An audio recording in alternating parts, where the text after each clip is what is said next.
श्रीगौरी वक्त्रपद्मार्का श्रीविघ्नेशा गजानना उत्तिष्ठ सुरसम्पूज्या त्रैलोक्यं पालनं कुरु। श्रीगौरी वक्त्रपद्मार्का श्रीविघ्नेशा गजानना उत्तिष्ठ सुरसम्पूज्या त्रैलोक्यं पालनं कुरु।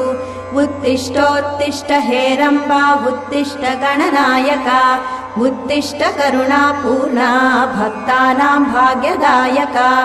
उत्तिष्ठोत्तिष्ठ हेरम्बा उत्तिष्ठ गणनायका उत्तिष्ठ करुणापूर्णा भक्तानां भाग्यदायका। श्रीयाकुवाहन शिवात्मज दिव्यगात्रा श्रीभिन्नदन्तधनुजान्तक सूक्ष्मनेत्रा सर्वार्ति दुःखशमना फणिराजसूत्रा देवा गणेश्वर विभो तव सुप्रभातम्।